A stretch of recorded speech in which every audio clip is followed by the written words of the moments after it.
thing says we're recording. It does, don't it? Yep. It's been something on my mind. You used a verse here a while back. You've used it a couple of times. And it's been on my mind. It's Psalms 122:1. It says, I was glad when they said unto me, let us go into the house of the Lord. And I've thought about that a bunch. Because you mentioned it once, and this is kind of what you said about it. How many people are truly glad when they say, you know. And I've thought about that. There's a lot of people that go to church. I believe there's a lot of people Sunday morning that was in church that would have rather been somewhere else. I agree. They might say no, but they're sitting there wondering about what's going on somewhere else. Yeah. So are they truly glad to be in the house of the Lord? And we've mentioned before too that God said on that day, many shall say, did we not do this and do that? Yeah, that's in Matthew. Yeah. Hit that in one of our other videos. Yeah. And I mean, and it all goes together. That's one reason I keep bringing this stuff up. But what I'm thinking is, will those be some of that many? They're there and they're doing. Some of them are doing, but I wouldn't want to cast that net too broad. Too broad. Just a thought process that those that will stand before the judgment and say, Lord, did we not cast out demons in your name? Yeah. Blah, blah. He says, depart from me, you worker of iniquity. Mm-hmm. I never knew you. They could be those people, some that dread it going to church, but they could be also some of those that gung-ho. Yes, and it was their thing. It was their looking at me, y'all can't tell this, but I still try to play a little basketball. It was their basketball. It was what they enjoyed doing. I got you. You get some notoriety. You get to be somebody. Be somebody, a part of something. You get to be a part of something. Not that necessarily their intentions are evil or bad, but so most people could be that, but they could be some of us that sometimes say, oh, we got to go to church in the morning, instead of saying we get to go to church in the morning. Yeah, yeah. I had a church I used to be at. I had a deacon actually in Sunday school class that I taught, and he was the assistant teacher. And I'd ask him every once in a while, "So you want to do it?" You know. Yeah. And no. But he never wanted to teach Sunday school class, and that's fine. I mean, I'm sure if there would have been a time when I needed to not be there for some reason, he would have done it. Yeah, I believe that. But he used to say, and I kind of cornered him up on it once. He'd say, you know, if you're not getting ready for Sunday on Saturday evening, you really don't want to go to church. I don't understand how come people can't be on time. And this is the thing about it. He'd be about 10 or 15 minutes late every Sunday. Yeah. So I kind of cornered him up on that. After all, he is one of my kind. Well, I not get there on time. They finally moved his start time back for me. In his defense, he might live twice as far from that church as you do from yours, which is still no great distance. Yeah. Because the closer you are, the less likely you be on time. It seems that way. Well, you start and don't give yourself no room. You say, oh, I've got plenty of time. But anyway, not to pick on him, but there are people that do that. But I think there's a lot of people. I saw another gentleman in the same church, did a lot of work in church. Every time doors open, he's there. And he was early. He did a lot of stuff. I'm taking up offering one day. And he's sitting there in the pew, and I hand the plate over through there because they'd hand it through and back and stuff, you know. I just looked down, and he's got his phone out there watching a ball game. Yeah, that's not good. Well, you know, I'm going. Well, it was just during the offering. Checking the score. Yeah, I guess. But what I was thinking was, where was his mind at? You know what I'm saying? Do you think when he turned that, if he turned that screen off, and I'm going to say when he turned it off, I don't know. I didn't sit and watch him after that. I just noticed it. But do you think that game wasn't still on his mind? Oh, that game was on his mind. And yeah, and we talked about it. We did one of these videos, and was how much should the church be involved in politics? Yeah. And I said that I didn't think we should. That one, that's a good one. I didn't think we should be telling people how to vote. I think the church played an important part. The reason I don't like to talk about politics in church is because when we come to church, we should be talking about God. That should be what's on our mind. Yeah. We come, we sing the praises to Him, we sing songs, and it should never be about look at me. It should be about worshiping God. Yeah. Now, with that said, there's pleasantries when we come in. Hey, what'd you do this week? Or Yeah. But, Yeah. And people will talk about the ball game that's going from to yesterday and stuff like that. The reason, I guess the reason I say everybody that's there is not glad when they say unto us, let us go into the house of the Lord, is because I've lived that. I live, and there's times that I'm going, this is a chore. Yeah. But I choose. When you're not glad about going, but you're a grown, free man Yeah. or woman, Yeah. and you can do whatever you want to do. Yeah. There's nobody can make you go to church or not go to church. And you go, oh, we got to get the kids ready tonight, Saturday. We'll get them made. We won't have to dunk them in the morning. We'll wait. Get them cleaned up, ready to go. Yeah. We'll get them and get everything. And Mama has to run around and get the clothes. Everybody's in my household. She has to get everybody's clothes. I put on whatever's laying out at the foot of the bed. You wear the pants in the house, but it's but she just washes them and puts them by and tells me which ones to put on. And she'd be mad if she could see me now. There was a tree down, and I went down there and wrestled around that tree coming out of the road this morning. We'll keep your legs And they're all muddy and stuff. I got to the dentist office, looked down and said, man, them's nasty. She won't be happy I'm about standing that. up here in a few minutes. Mine's got grease on everything. But you can look at my fingernails. They got grease on them. Yeah, but is it not love when you do something you don't want to do? Yes, it can be. So maybe those people, there's probably all different kinds of things, ways to look at this. Mm-hmm. But my flesh never wants to go.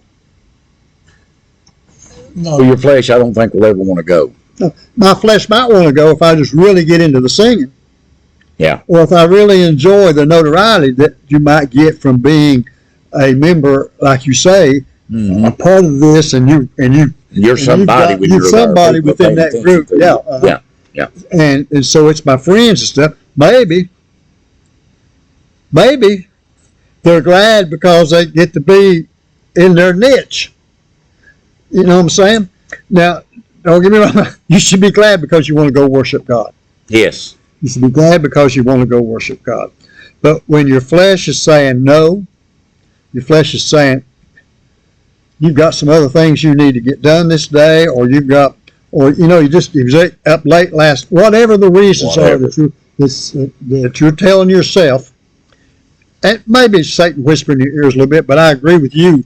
It's myself. It's my flesh. It's me that says, if I was being honest, I wasn't real glad when she said, hey, it's time to get up, get ready. Oh, man, I'm not glad. And so, but I'm going to do that whether I like it or not. Yeah.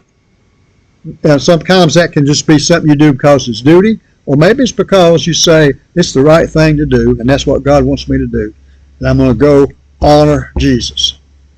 So I know where you're at there, but don't you believe that there are people who are just there Sunday because they don't want somebody mentioning it to them on Monday? And that's a far fetch maybe, but I go back to my former life. I refer to sometimes in that manufacturing world, and there were several of the mid-level management that all wound up, some of them driving 20, 30 miles to go to the same church that the owner went to. I mean, I don't know if that's the reason they was going to that church. I got you. They were going to the same church, happened to be the same one the owner goes to. So sometimes, and I'm casting stone, so I'm never going to call a name on that because I might be 100% wrong. Yes. But it could be that you go, like you say, for status. Mm-hmm. it could be it goes because that's what's expected of you, and that's true sometimes. I think that's true sometimes. Is it still not better to go than not go? It's still better to go. But this, I'm going to go to Ezekiel too. Ezekiel chapter 3. He told me, so I marked it. Yeah. Ezekiel, if y'all don't know, was telling the Israelites why they were in captivity. They were already in captivity.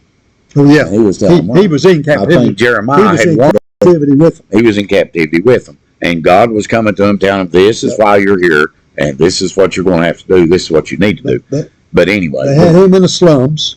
Yeah. And they had Daniel at the same time over in Babylon with the king. And God also had Jeremiah back home telling him, this is what's coming this place. Yeah, so this is what's happening. I think Jeremiah had told him, he was warning them before it happened. Yeah, and he was still alive. They're alive. So all alive. Yeah, that's so I right. didn't mean to get off on that. No, you did good. But in Ezekiel chapter 3, starting in verse 4, I won't read all the beginning off there. In verse 4 it says, and he said unto me, speaking of God, said unto me, Son of man, go, get thee unto the house of Israel, and speak with my words unto them. For thou art not sent to a people of strange speech, and of an hard language, but to the house of Israel. He's saying, go to your folks. go to your folks. Now, Sunday, and I know you're a pastor, very intelligent man. I like him. Yeah. Very good preacher, I believe. Very good pastor, and there's a difference. But anyway, he's very good both, put it that way. But anyway, do you think that he will preach on anything Sunday that you already don't know, or that you don't know already? Now, he might bring something out every once in a while. You probably ought to use somebody else as an example, because to preach on something I don't know is pretty easy to do. Yeah, but you know what I'm saying? I mean, well, he used a Bible story you've never heard. The likelihood, our former pastor was at our church for 25 years. So you probably heard a lot of stuff over and over. And I've told him this. Yeah, that it says over in Peter, 2 Peter, I think. He says, Remind you. 2 Peter chapter 1. He says, I think as long as I'm in this tabernacle, I'm going to, and I paraphrase, I'm going to keep telling you the same things I've been telling you all this time. Yep. Because I want you to remember it when I'm gone. Yep. But you're going to go there, I'm sorry. No, I wasn't going all the way to there. But yeah, what I'm saying is, you need to repeat and repeat. okay, so to me, now you may say it's different. He said, for thou art not sent to a people of strange speech. Now, these are people that know what you're saying. Yeah. Okay. And of a hard language, but to the house of Israel. These are people that understand. They know this. You're going to tell them what's happened.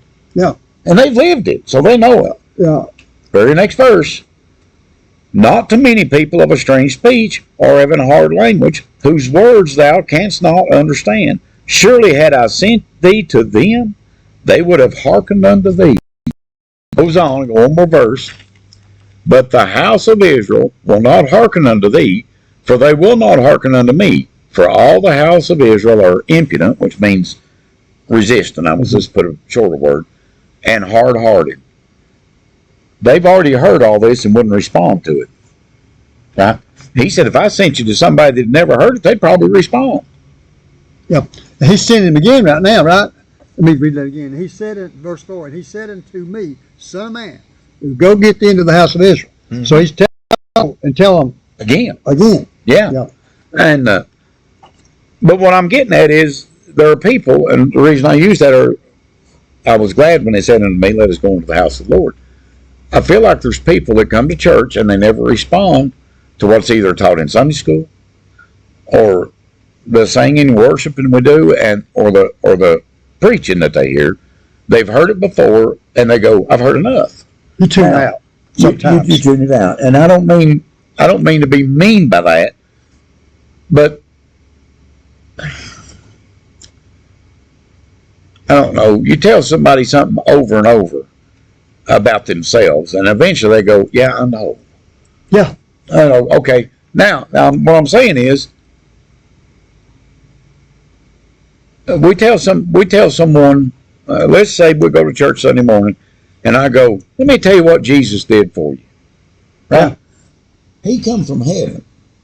He took the form of man. He lived 33 and a half years around there.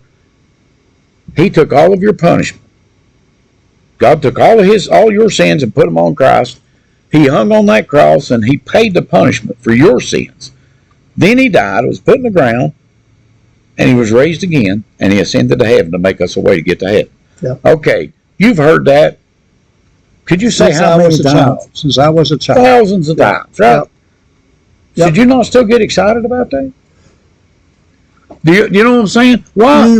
I mean, I know we get accustomed to it. Yeah. and we know it.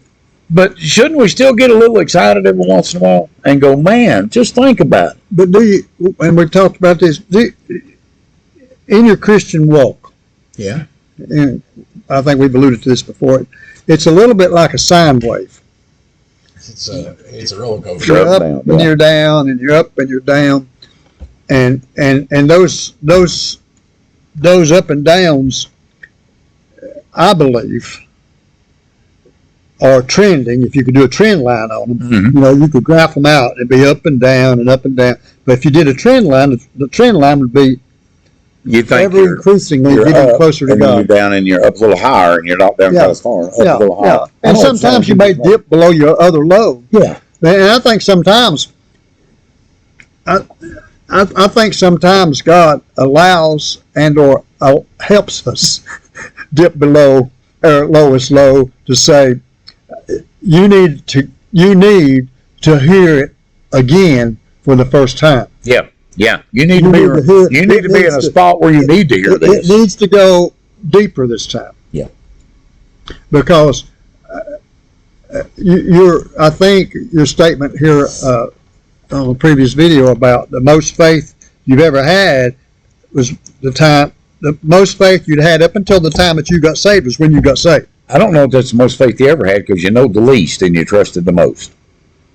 I think well, that's a good point. Right? That's right. The more you learn, you What go, happens- okay, now I understand. But before, it was all faith. Yeah, and I don't mean I'm going to get us off topic here if I'm not careful. I don't know. But- We're not a topic anymore. That's probably why we don't get any more views than we do. It may be. I wish I remember what we just been talking about. Getting closer and further Get away. closer and get further away, but God letting you get that way to hear it God again let for me the get first that time. way. I'll come back up with it later. Well, okay, but you forgot what you want to talk Yeah. about before I forget this. You said that up and down. I said it or whoever. We're trending up, You're I on, think. you're trending up. You're on a mountaintop. You feel like you're closer to God. You feel spiritually charged or whatever. And then things go south and you're in a valley. Yeah. Well, you grow most in the valley. Yeah. Because Yeah. it's better ground. Sometimes in he the valley. takes you down there. Sometimes you got to go through that valley to get rid of some more self. Well, you go through that valley, there's better ground. If you Yeah. want to keep relating it to growing things, there's better ground. And the reason it's better ground is because you're down and you can't do anything about it, and you have to trust in Him more. Now, So you grow in His. yeah, and faith, and I thought of that. I got to say it real quick. Okay, I say it don't quick. forget it again. We trust to get saved. Yeah. Which is the hardest thing. What happens is we trust to get saved, and then we start trusting in ourselves to do what God wants us to do. And so if He'll save you, it's just, and that's what human beings do. Oh, yeah. I mean, I think almost all of us, most people, they get saved, and then ever how you get moved to do something more than just be, I'm saved. You know, if your heart starts getting changed and you say, I need to do these things, and the fact is, then you start trying to do them, and you can't figure out why you can't do them, and it's because you trusted to get saved, Yeah. but you not trusting that He can take care of it. If He wants you to do it, He can do it. And so and some of that is some of that going down the tubes, and some of it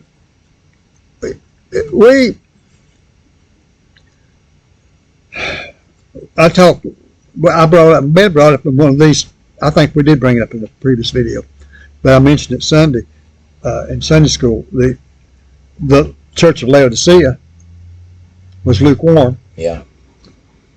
and again, I can remember doing this on our last video. I think Laodicea, the lukewarm, gets spewed out of God's mouth, but it's the church. It's the church located at Laodicea that He says, "I am going to spew you out of your mouth if you don't fix this problem." But that's the church as the congregation. Mm-hmm. That's not individuals. It's not. God does not spew out lukewarm Christians. No. So what does He do to them? Because He don't like lukewarmness. He don't like it in the church body, and He don't like it in the individual. But I believe most Christians are lukewarm. I really do. Yeah, I do too. And including myself. Yes. Am I flat out on fire with oxygen being pumped in on me to keep me blazing big? No. Comes and goes. But I want to be sure and get this in. I just thought of it a minute ago. Or just God brought it to my mind, so I'm going to say. You know the best way to be glad when they say it's time to come into the house of the Lord? If you're going to go Sunday morning, this is Tuesday. If you're going to church tomorrow night, when you pillar your head tonight, say, "Lord, show me something in your word tomorrow at church." Yeah. Pray for your preacher, right? Yeah. Pray for your preacher. But more importantly, be greedy about it, because it is a one-on-one, right? If you want to look at it that way, be greedy about it. Say, "God, show me what you want me to receive." Yeah. And He will. And if He shows you that Sunday, and I said when you pillar your head at night, but tomorrow when you get up, ask Him again, "Lord, help me at church tonight to receive what you have for me." And before you go, I used to not like this saying, but I guess I used it a lot. Be prayed up when you get there. Yeah. Be close to God when you get there. And then after Wednesday, when he's done that for you, start praying for Sunday that He'll do it again. Yeah. And but that goes back to we talked about personal disciplines. Personal disciplines, yeah. You got it. When I put my head on that pillow, I am going to pray. Yeah. Or if it's you kneel beside the bed before you climb into bed. When you get like us, if you do that too often, you'll be saying, "Lord, my prayer is that you'll be able to get back up." Help me get back up, so I can crawl over in that bed somehow. But or just help me up in the morning and lay down here on the floor. I can just roll over the floor. I pray, Lord, the wife won't step on me when she gets up to go work. Yeah, it ain't like it used to be. But jump up, wouldn't you like to be glad every time? And you mentioned here a while back that you felt like more people in you felt like the majority of them in your church were, and you point out they're very faithful. You point out that it's a really small church. Yes, it is. And so it's real personal. It's real personal. It's and so. And that's a great, and the mid-sized church is great, and I'm about to decide even the large churches are great. I'm just not as. All churches should be striving to get bigger, as you said, spiritually first. Yes. It doesn't do any good to grow a whole big old party, a big old. If you just do mechanic work, if you're just putting rear ends in seats. Yeah. That's all you're doing. That's all you're doing. That's all you're doing. But that's the way to. That's the way to go. I was glad When they said unto me, "Let us go into the house of the Lord." You mentioned our church. It's small. I ain't gonna say we all know each other or entangled with each other's lives outside of church, but because we're small in number, we all kind of know each other. Yeah. You know what I mean? It ain't like we go out to eat together, or go do this together and that together. If one of us needs help, one of the other ones will go help them however they can. But I think you find that in any congregation. I'm not down in big churches. It's easier to go. Their people seem to be devoted because there's fewer often. And they know the church. There's a few enough that they realize the health of the church depends on them being there to some degree. Maybe. I hope they're coming to worship the Lord and not just to keep the building open. Yeah, but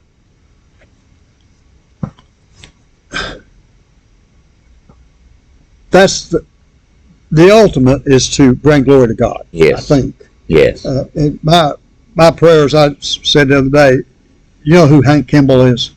No. Was. No. He came on Green Acres. The character on Green Acres back in 70s, Oh, yeah, 70s or 80s sitcom. Yeah. And Hank, he'd say,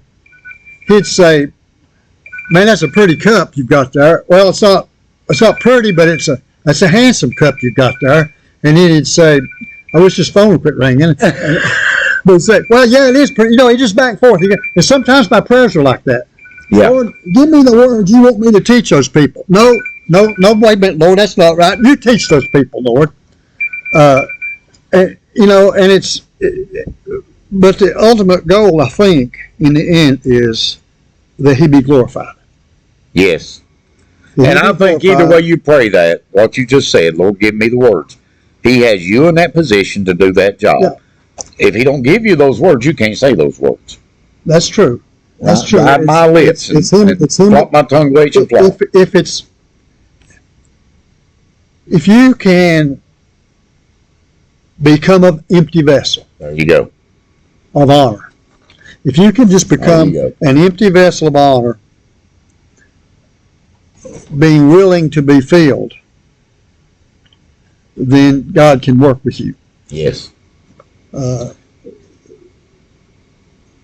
But it is paramount that you strive for that. Yes. And can you do that? That's tough to do that all the time. So, Because we've got the flesh, you know, the spirit that's in you lusts to envy. yes. And it's envious of what you give to the flesh. Yeah. They war one against the other. And that's what happens when it's church. I was glad when he said it to me, let me go into the house of the Lord, right? But sometimes the body says, no, I'm not either. You know, but I'm going anyway. Yeah. Because there's a spiritual warfare going on between the flesh and my spirit. Yeah. And no matter how much that flesh says, I don't want to go, we got to decide who we're listening to. We're going to listen to the Spirit. We're going to listen to God. We're going to listen to the Spirit, or we're going to listen to the flesh. And that's why we're lukewarm Christians too, because We're fighting the flesh. so much we're fighting this flesh all the time, and then we get a little lazy on it. Actually, if you use a real good warfare with, I don't even know if you say we're fighting the flesh. The Spirit and the flesh are fighting. Mm-hmm. Yeah. The Spirit and the flesh. Yeah. So The inner anyway, man and the outer man. the inner man and the outer man. Yeah, the spirit and the flesh. The soul has got warfare going on within it. He made the man of the clay, made the flesh, then he breathed the spirit, and the man became a soul. And I looked there trying to respect time a little bit. I want to say this because I just thought of it. Get over in Revelation, it says, yea, though I stand at the door and knock. Yeah. Right? Or yea, I stand at the door and knock. We use that. I know I'm going to use it out of context here, somebody will say, because he's talking about churches. The churches won't let him in. Okay, yeah, okay. Right. Is that over in the churches? That's in Revelation. Mm-hmm. It's most of the time that's the churches. But we use it as he's standing at the door knocking to come into your heart. Yeah, And I don't think it's wrong to use it. I'm not know if you. I don't want to try to find it right now. That may be. He says, if any man, doesn't he? In those 7 letters, most of the time he gives a stern warning, Yeah. or he gives a synopsis or a review of the church and its condition, and then he addresses the individual. Yeah. So, But so that To may use be. it- I'd have to look at it, but use it to that way. use it. He says, I will stand at the door and knock. If any man will open the door, I will come into him and sup with him, and he with me. Yep. Now, I've used this before. They don't say peep out that keyhole or the peephole and say, boy, he looks good, don't he? Or open the door and go, wow, he's amazing. Or even stand in the doorway and talk to him. And I'm going to take it further than that.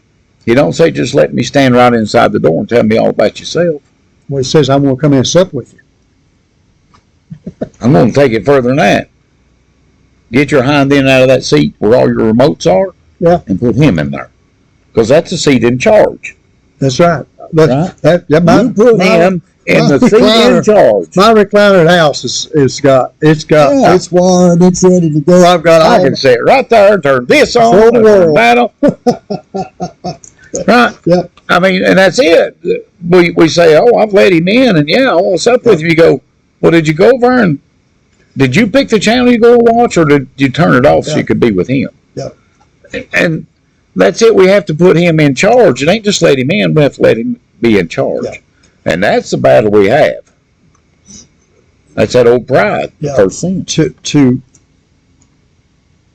become, to grow to the point where you say, I was glad when they said it to me. And I do think at times you're that way. And Oh, at times yeah. you're not that way for everybody.